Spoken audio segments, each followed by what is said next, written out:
প্রথমবারের মতো দেশের কৃষি ও কৃষি প্রক্রিয়াজাত খাত নিয়ে কাজ করা সাংবাদিকদের সম্মাননা জানাতে চালু হচ্ছে ইআরএফ প্রাণ মিডিয়া অ্যাওয়ার্ড।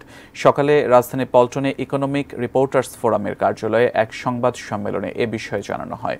সম্মেলনে বক্তারা জানান, কৃষি প্রক্রিয়াজাত খাত সম্ভাবনাময় খাত। এ খাতে রিপোর্টিং খুব গুরুত্বপূর্ণ।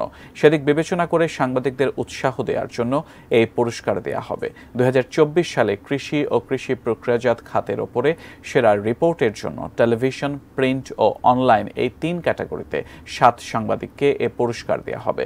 1 মে থেকে 31 জুলাই পর্যন্ত পাওয়া প্রতিবেদন থেকে 5 সদস্যের জুরি বোর্ডের মাধ্যমে যাচাই বাছাই শেষে পুরস্কার দেওয়া হবে।